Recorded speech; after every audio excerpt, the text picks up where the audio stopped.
Yes, thanks for coming, and good evening. I should say to you that tonight's subject is whistleblowing, and obviously we think there's something unusually important about it. Not only now, because there's been a lot of whistleblowing going on. Can you all hear me back there? Yes. Okay, thanks. You can use the mic there on top. Okay, but the other primary reason why it's important is because truth-telling is the essence of journalism in many ways. I think we could make all a compelling case that it's not just simply reporting what powerful people want you to print, it's telling the truth about what you see and observe and can prove. And those are important factors. But one of the biggest weapons that you have in truth-telling are people on the inside who have the courage to tell you what really is going on. And it's a courageous pursuit. It's not a happy one often. Often the effect on people is terrible because there's a very poor sense of protection for whistleblowers. This society does not grant them anything other than rhetorical protection in large measure. Having said that, their role with journalism and with you, and when you're working professionally, is critical. What whistleblowers can do for you is give you an authenticity and a truth-telling inside an organization that will be almost impossible in many cases for you to experience yourself or even observe yourself. They give you a spark that allows a fire to be started to make reforms of a really important kind. And with that, I would say only a few other things. That not only is it fundamental to the process of journalism, even more importantly and fundamentally, it's powerful and essential and intrinsic to democracy itself. Because without an informed electorate, there is no electorate. There's only a kind of sea of sheep. And so the notion that whistleblowing can be criminal or should be punished is to punish, in fact, the democratic process at its core. It means that information that's embarrassing to officials and the authorities can be stopped. And I think one of the principles of a free press, and your job as journalists, is to make sure that information does get out, particularly having satisfied yourself that it's the truth, then you have an obligation to assist the public in finding it out. I'm not going to talk for much longer at all, except to say one or two things about whistleblowing, which our two guests here will certainly talk about. And one is anonymity, that it's very important for those who have the courage to stand up and speak out, knowing the penalties, which are often quite severe, in terms of loss of income, physical and financial threats of all kinds, serious jeopardy that people can be placed under. I mean, one of our panelists has had a chair broken over her for her pains, and one of our other panelists has been forced to flee a country because of life threats in that way. So I don't know if I got that right, but in general I think that is right. And so I would just say to you that protection of journalists, by journalists, of their sources is fundamental to the craft. There couldn't be anything actually more important than if you give your word to defend and keep private assurances given to you by somebody that you trust and believe, that the protection of that person is everything that you stand for. Because nobody will talk to you ever again if you betray that confidence. You've got to have the courage to say, I will go to jail, rather than give up a source. And I think that's fundamental to all of the things we believe in. Particularly, it's the basis of what we do at C.I.J. as well. Now, having said that, I've really talked too much because we have two really brilliant panelists. We have a third, by the way, but who seems to be lost. Knowing this campus, she'll probably never arrive. He's tried to come all the way from Washington. Big mistake to end up here. But she's the executive director of the Government Accountability Project, which is probably the most important American-based whistleblowers defense group that we know about. They're Edward Snowden's counsel. There are John Kiriaku's counsel. They do a lot of extraordinary stuff. But on the other hand, we have more than equal her in our two guests here.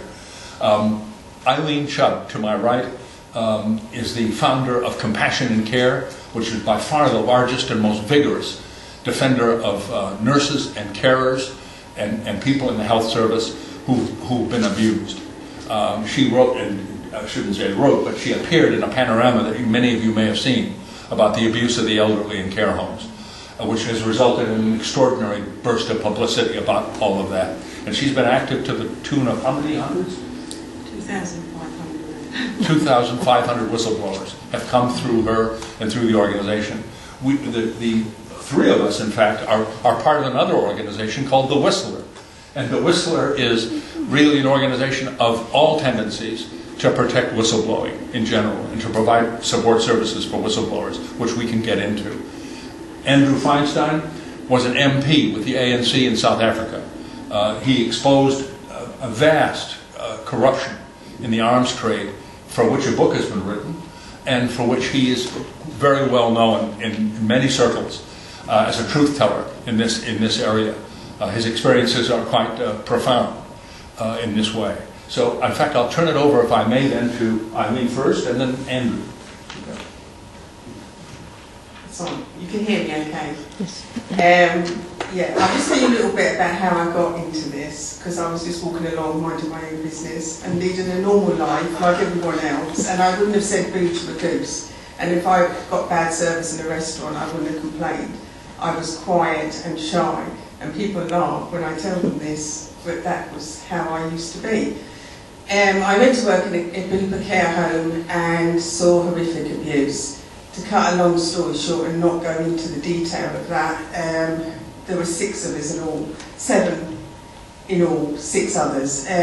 We all didn't know about each other, and we were all told not to speak to anyone else.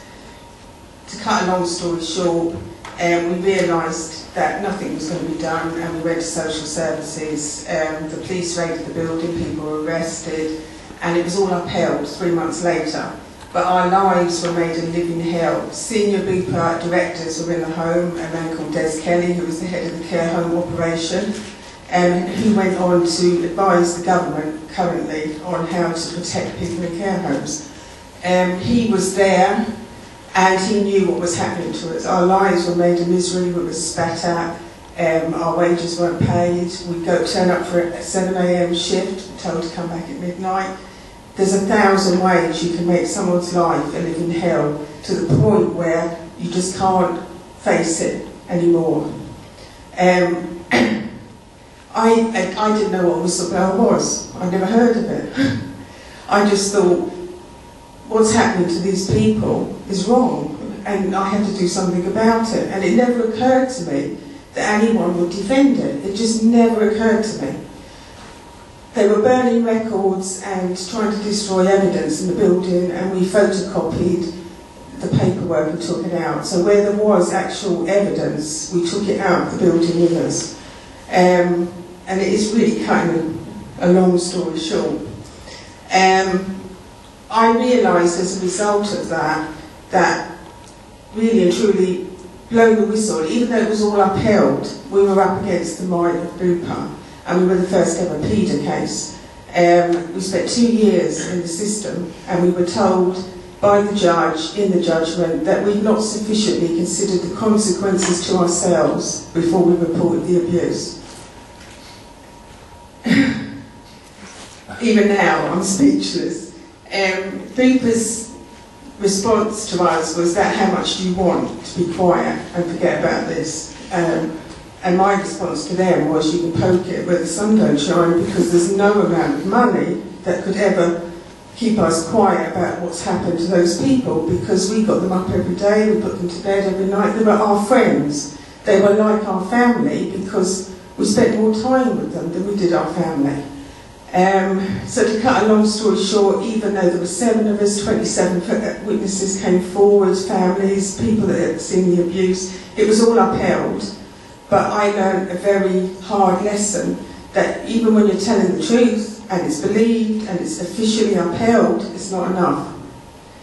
4 years after we were forced out of that home, more people died, including Edna, who had no family and who was overdosed on antipsychotic drugs that were not even prescribed to her. So it wasn't enough to stop the abuse, and as a result of that, I founded the charity Compassion and Care, initially to expose abuse in care homes, and I've worked in over 300 care homes across the country undercover.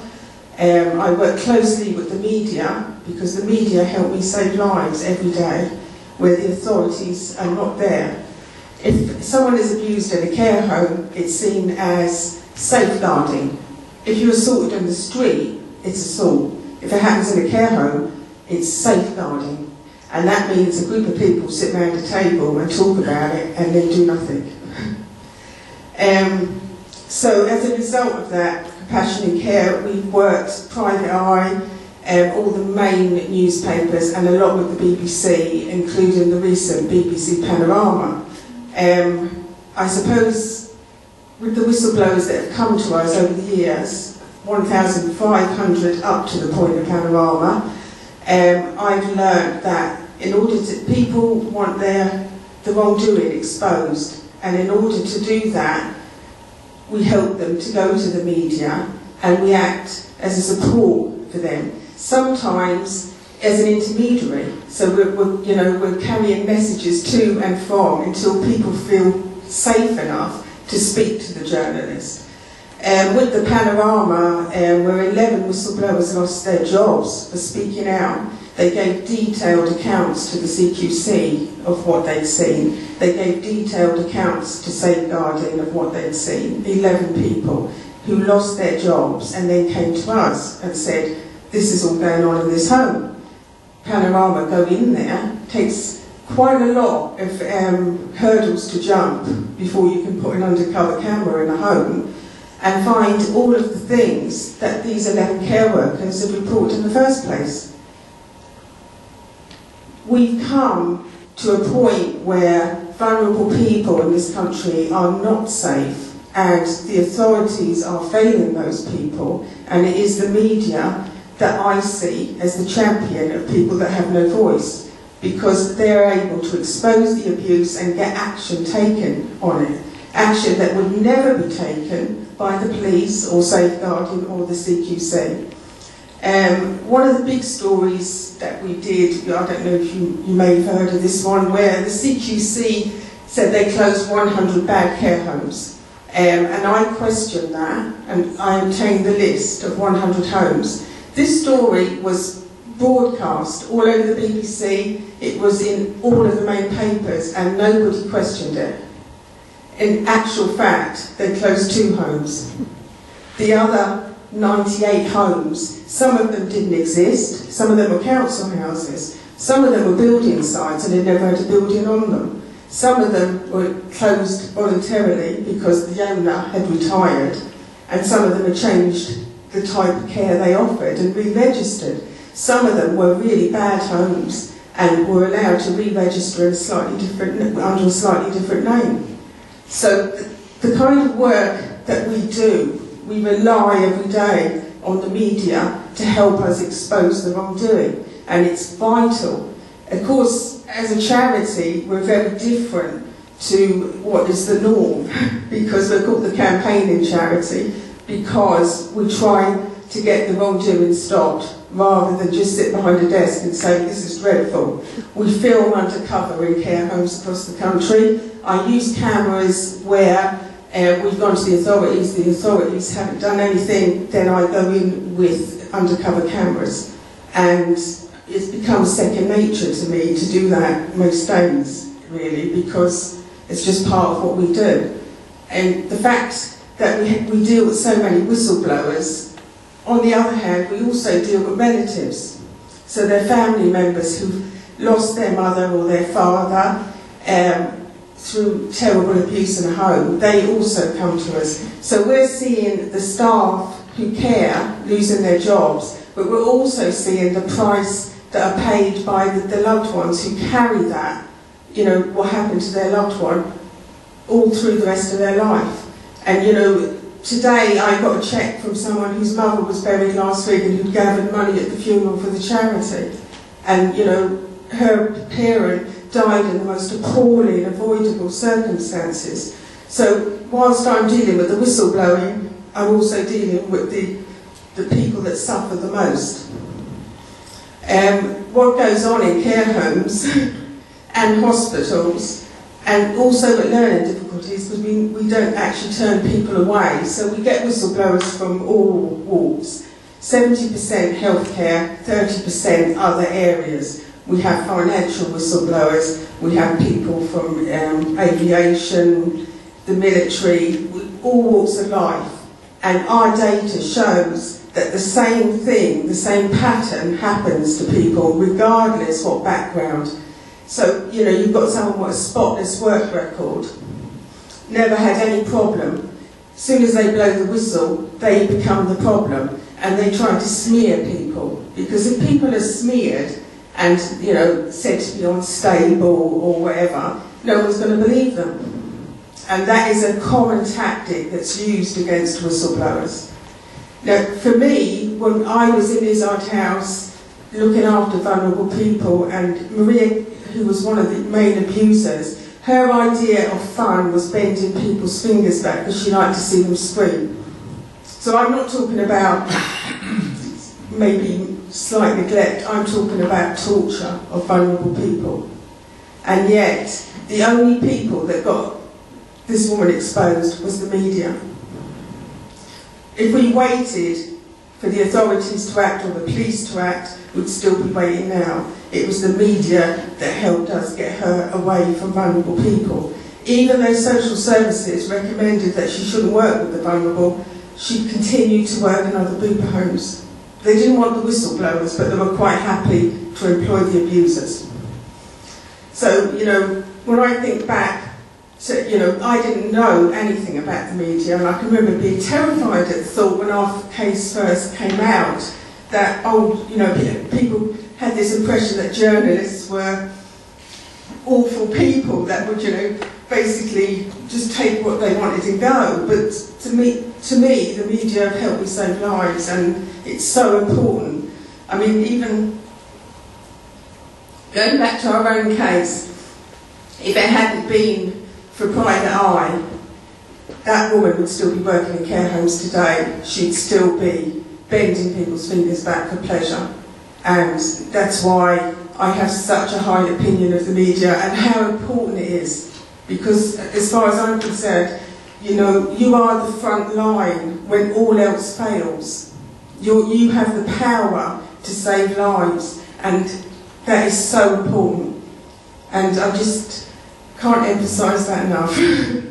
So, you know, thank you. Thanks a lot.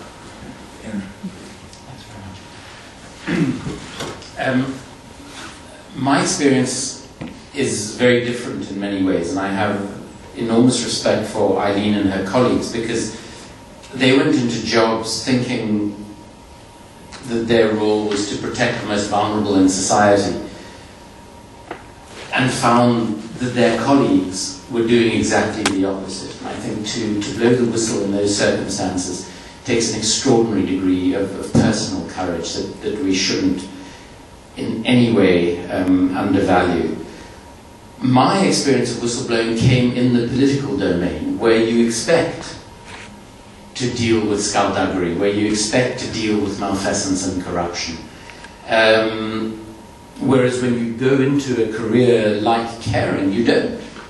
You expect to deal with people who share your values and your objectives.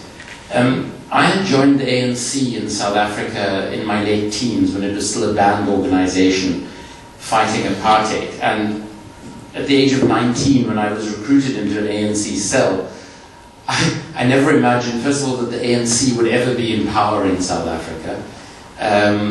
And second of all, that I would be a member of parliament for the ANC. But that's what transpired in 1994 in South Africa's first democratic elections, when Nelson Mandela became the country's first democratically elected president. And quite soon, within just over a year of Mandela standing down,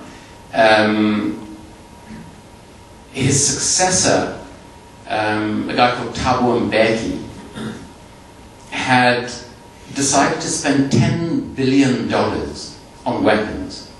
Weapons that South Africa didn't need and barely uses today. The most extreme of the transactions involved the British company, BAE Systems.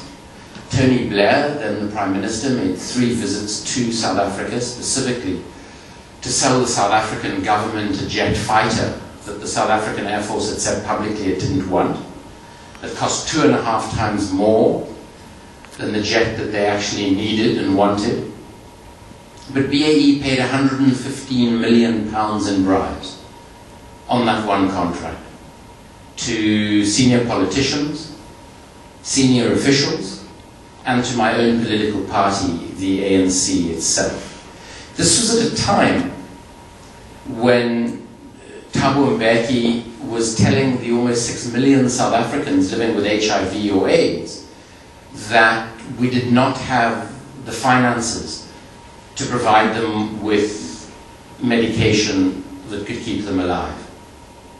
And a very conservative study by the School of Public Health at the Kennedy School at Harvard calculated that 365,000 South Africans died avoidable deaths over the following 5 years as a consequence of that decision to spend the money on weapons rather than on antiretrovirals.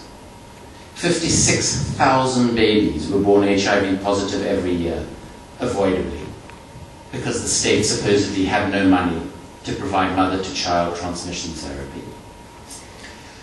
I was the most senior ANC member on the main Financial Oversight Committee in Parliament, a committee called the Public Accounts Committee.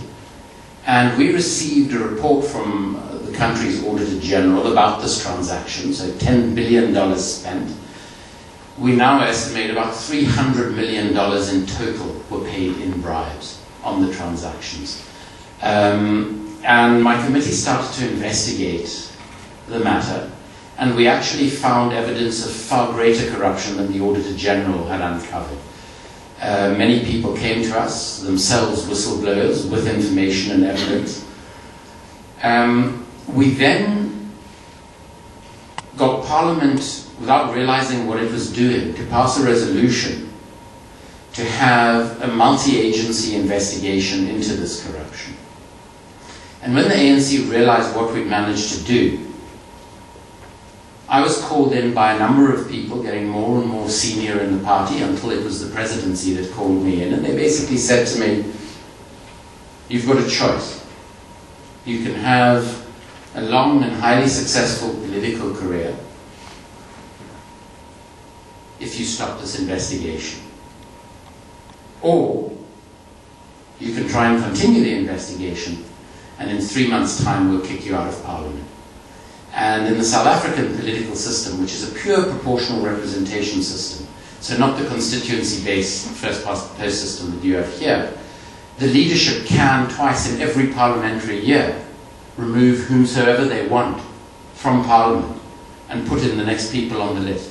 So it becomes impossible to vote against your own party or your political leadership. You're entirely dependent on them for your political career. So I was faced with this decision. I had by that time collected a whole lot more information.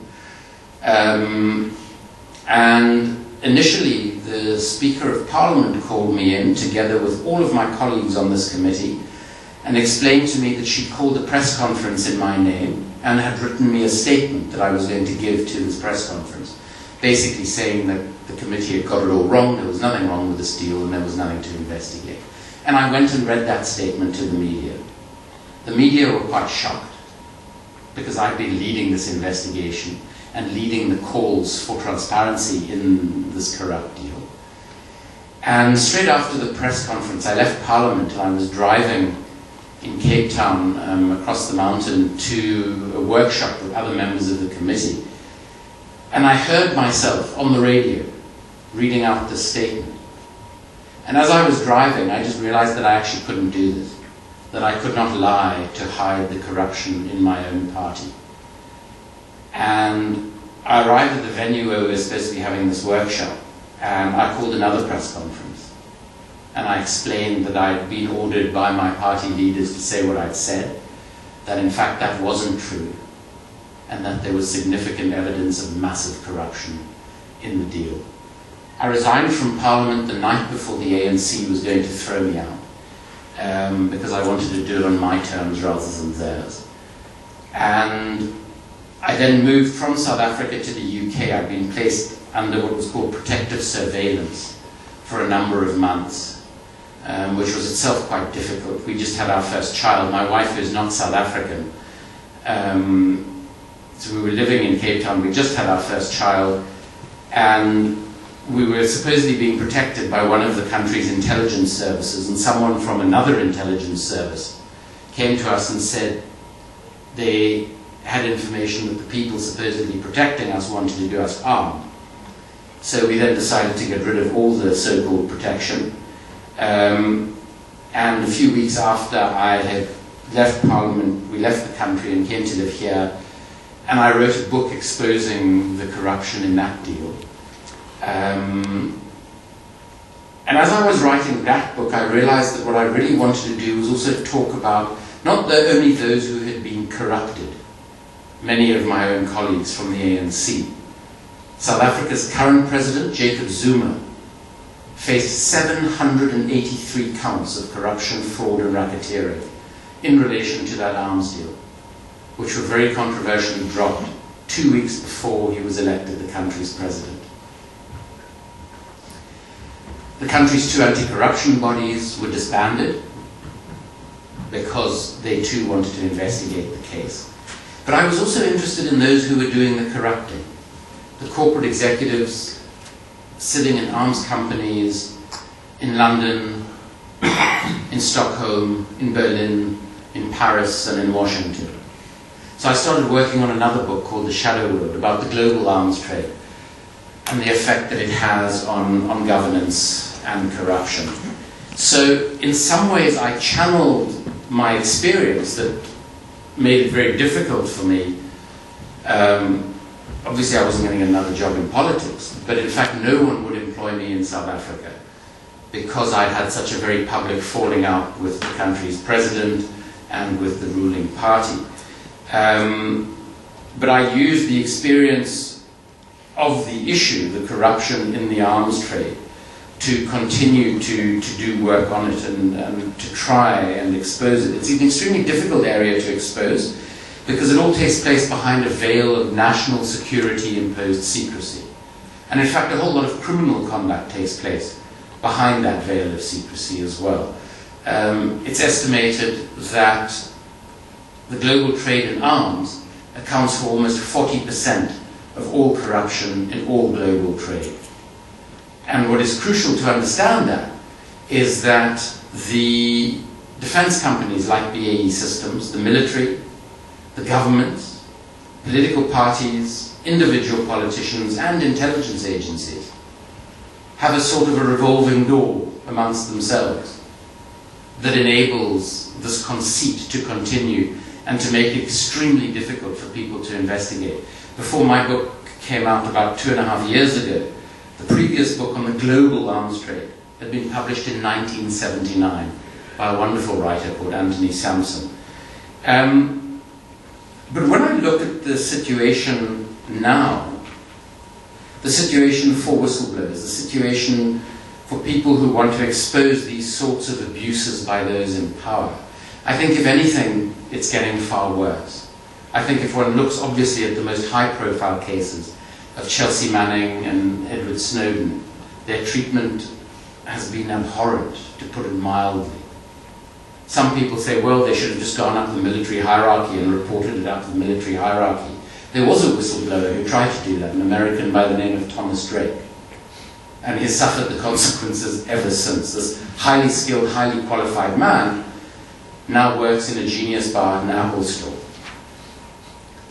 And I think that that makes the imperative of speaking truth to power, which I believe is the objective of good journalism, makes it even more important. Because what we're confronted by is not just what the Palestinian academic Edward Said described as power repeating untruths until they have the force of truth.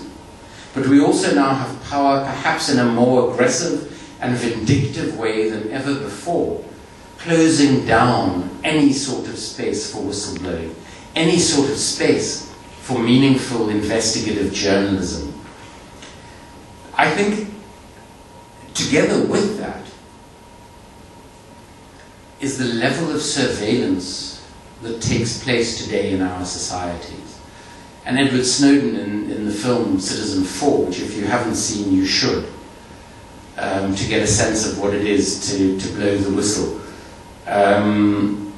describes the UK in the film as the most surveyed country on the planet. And he says that he believes it's worse than was the case in East Germany before the fall of the Berlin Wall. And the consequences for those of us who do investigative work, for those people who continue to work as whistleblowers, as Eileen and her colleagues do, is that it's extremely difficult to do anything in confidence, including to protect sources and other whistleblowers. So in the work that I do on the arms trade, I live in fear of any of my communications with sources being intercepted, and therefore exposing those sources to very real personal danger. And it's a situation that is entirely unacceptable in a democracy, let alone the world's supposedly oldest democracy. But in my own country, South Africa, which has only been a democracy for 20 years, President Jacob Zuma, with a lot to hide himself, passed something colloquially known as a secrecy bill, in terms of which, if I had written my first book, which was just on the South African deal, if I had written that book under that legislation, I could have been prosecuted and sent to jail for up to 25 years. And that, for me, in my own home country, and in the area that I work in, is indicative, I think, of the situation that we face globally. So in conclusion, then, to reiterate that I think the work of journalism, the work of journalists working with whistleblowers, is more important than it has ever been. Because unless whistleblowers and the media are prepared to speak truth to power, nobody else will. Thanks. Right. Thank you. Right. I would just make one small announcement that the subjects you just heard about are going to be debated this weekend at a big meeting in the Barbican. You may have seen posters for it. It's on surveillance, secrecy, and censorship. And there'll be people from all over the world coming to speak. It's probably the largest assembly of investigative reporters and hackers and people who are devoted to electronic and internet security that we've ever seen. Plus, Eileen will also be speaking there, and probably, if she can ever be found again, the woman from Washington. But with that, we can happily take questions from anybody in the room. Anybody have anything to say? And on the coin and the other.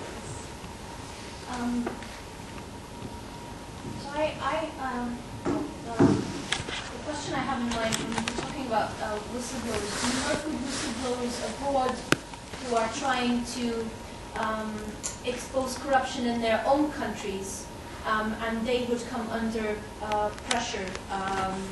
So let's say, for example, again, I'm always talking about Iraq. I'm sorry, it's where I'm from.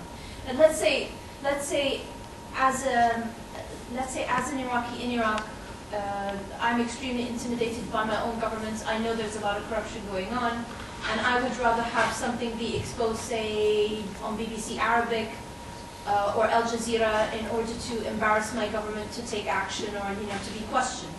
But as an Iraqi, I'm not immune to this. Or if I'm an Iraqi journalist and someone comes to me with this story, and I want to protect this government's employee from being killed, or both of us from being killed, are there channels for, whether it was a South African, Syrian, Egyptian, Iraqi, Chinese, anyone, to try and expose corruption in their own countries without having to deal with the heat of being prosecuted? Can I just say something on that? We have taken calls from India, the United States, France, Germany, strangely enough, from different areas on whistleblowing. The thing is, to be a whistleblower, regardless of what country and what profession, is to basically lay your life on the line. So it's a very dangerous thing to do. And that's why, you know, I campaign so much for whistleblowers to be protected. In this country, we're supposed to have the best law to protect whistleblowers. Believe me, the law is a shambles. We do not have... The only way you can really protect whistleblowers is to send out the message that it will not be tolerated. We have a campaign for evidence law, which we want to replace PEDA with, and that would make it a criminal offence not to act on the genuine concerns of a whistleblower. Obviously, I'm asking for a hell of a lot, but I'll never stop fighting until we get that law. Because unless we protect whistleblowers with law, nothing will change. Because the message has been sent out, it's okay to do that, it's okay to cause harm to a whistleblower. I'm part of a very small organisation called Corruption Watch, and part of what we do, we focus predominantly, not exclusively, but predominantly on defence and the arms trade. And we have whistleblowers, sources from all over the world. And obviously, Iraq. you know, when a country has been going through many years of conflict, there are going to be many people talking about many things from the country. Part of what we try and do to protect those people is either we will assist them to investigate, or if they want, take over the investigation into a particular abuse. In some instances, we will then publish that, or what we sometimes do to create even further distance from the original source is we will actually find somebody else, somewhere else in the world, so not even ourselves, to publish it, in case the link between the source and ourselves is discoverable, which, depending on how they approach us, sometimes it is. So that the source is as distanced from it as possible. And I think one of the things that we've done, or that we've managed to do, is we've become very adept at hiding and protecting our sources. So even on the South African story that I told you a bit about, I find it quite amusing today. There's constantly speculation about who some of my sources were for some of the information that I garnered. And 9 times out of 10 it's wrong. Just recently someone in South Africa claimed my main source was Winnie Mandela, the ex-wife of President Mandela, because I used to sit behind her in Parliament, in the seat behind her. And in fact, Winnie knew absolutely nothing about any of the things I was working on. And one of our main sources is actually a very senior member of government today. And I think if the ANC knew that, they'd be quite shocked as to who it was.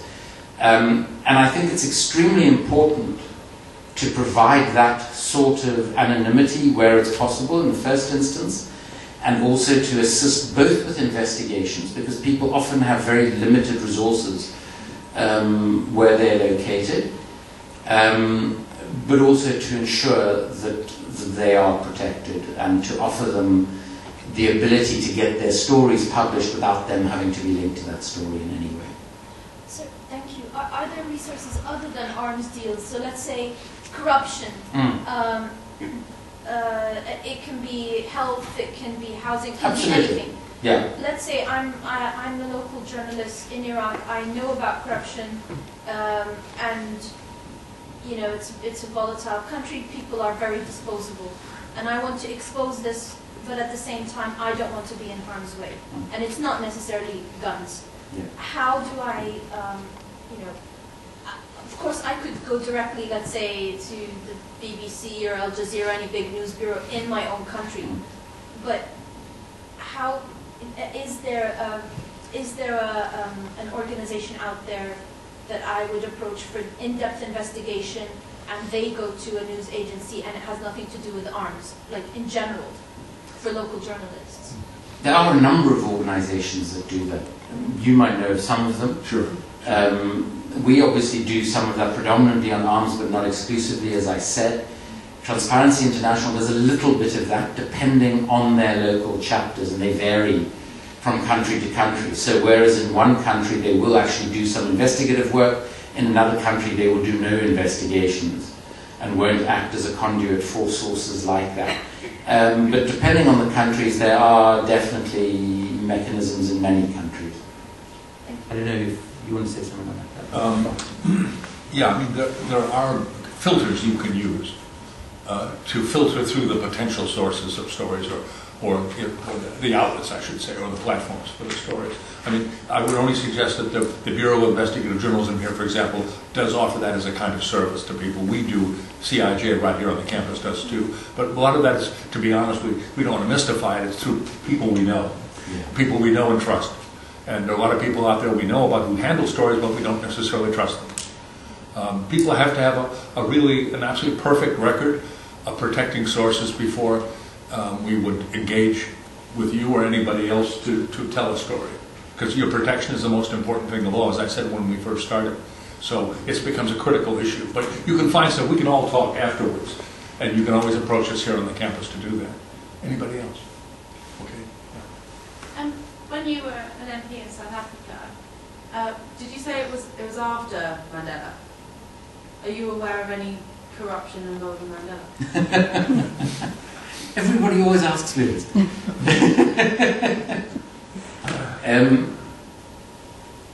Mandela was an extraordinary person, but he was a human being. Yeah. And we sometimes forget that. And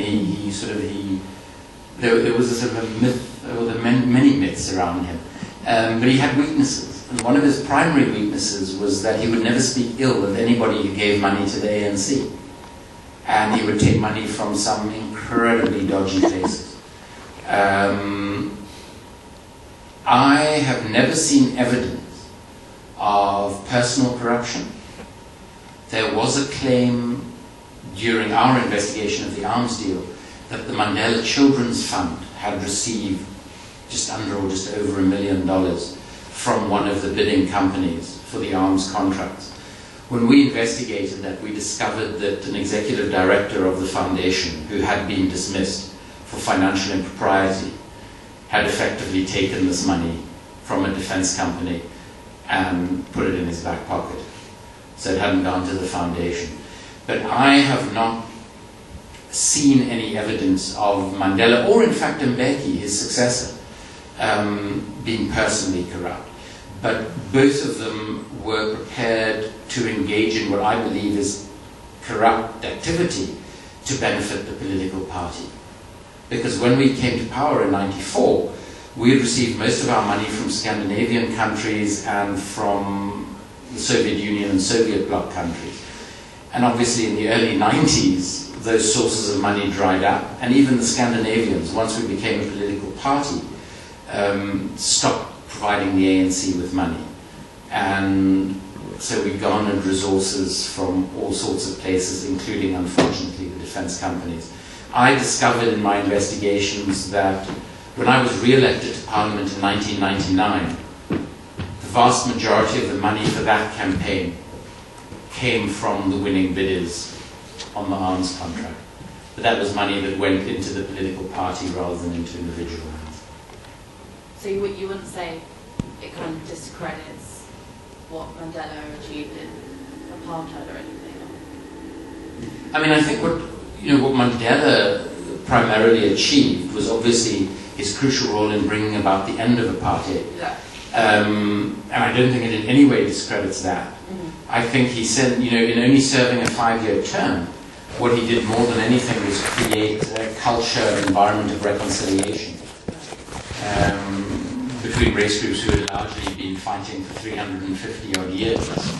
And then he did that incredibly effectively. In terms of the systems of governance that were put in place in those first 5 years, they weren't great, to be honest. And he wasn't a nuts and bolts sort of guy.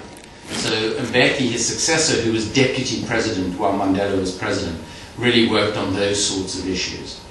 And some of what he did was very positive, some of what he did was very problematic, both in terms of the relationship of the ANC to the private sector, the relationship of the ANC to certain governments, and things like the arms deal, and there were various other smaller things like it. Yeah. Anyone else? Yeah. Have you been back home to South Africa since you left, or are you scared that they'll be waiting for you at the airport with the secrecy bill? In terms of the secrecy bill, it doesn't apply retrospectively, so they can't use it to prosecute me.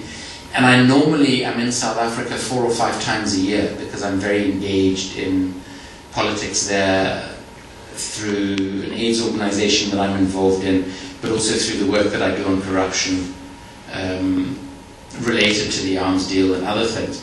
But actually at the moment I can't go back to the country because recently the President was forced by the highest court to appoint a judicial commission of inquiry into the arms deal. And the judge he appointed to head this inquiry was the same judge who effectively got him off his charges. And the whole thing has been a complete whitewash. So myself and my research team, and we've written sort of 4 books on the deal between us, made a 200,000 word submission to the Commission, sent them literally hundreds and hundreds of evidentiary documents.